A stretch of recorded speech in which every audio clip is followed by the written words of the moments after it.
வணக்கம். ஷியாமல நவராத்திரி 5ஆம் நாள் பூஜை. இன்றைக்கி பஞ்சமியை முன்னிட்டு அன்னை வாராகிக்கு தீபமேற்றி அரளிப்பூக்களால் அர்ச்சனை செஞ்சுருக்கேன்.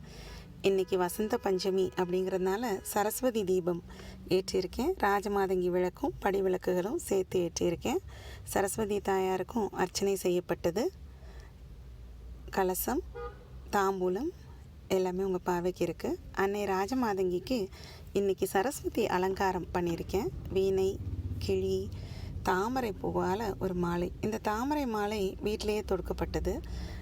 மிகவும் ஆத்ம திருப்தி கொடுத்த ஒரு விஷயம். இந்த வீட்டிலையே அழகான பூக்களில் வச்சு மாலை தொடுக்கிறது. என்ன தான் கடையில் வாங்கி நம்ம பூவெல்லாம் அம்பாளுக்கு அலங்காரம் பண்ணாலும் நாமே தொடுத்து அந்த பூக்களை அம்பாளுக்கு அலங்காரம் செய்யும்போது அதில் கிடைக்கிற சந்தோஷத்துக்கு அளவே இல்லை. இவங்க கூத்தனூர் சரஸ்வதி தாயார். அவங்களுக்கும் அரளிப்பூ, முல்லை இந்த பூக்களால் அர்ச்சனையும் மாலைகளும் அணியப்பட்டிருக்கு. இன்றைக்கி சரஸ்வதியோடைய ஜென்மதினம் அப்படிங்கிறதுனால மற்ற அன்னையரெல்லாம் எப்போதும் போல் கொலு மண்டபத்தில் மிக அழகாக வீற்றிருக்காங்க.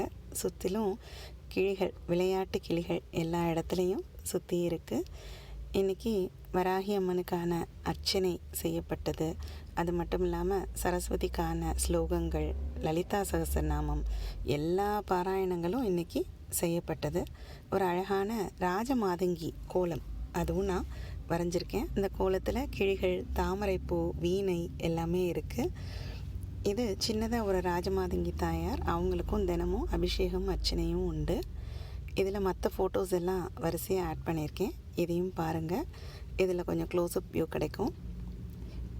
எல்லோரும் அன்னை ராஜமாதங்கியின் அருள் பெற்று, அன்னை வாராகியின் அருள் பெற்று, அன்னை சரஸ்வதியின் கடாட்சம் பெற்று எல்லோரும் எப்போதும் இன்புற்று சந்தோஷமாக அத்தனை கலைகள்லையும் வெற்றி பெற்று நல்லா இருக்கணும். நன்றி.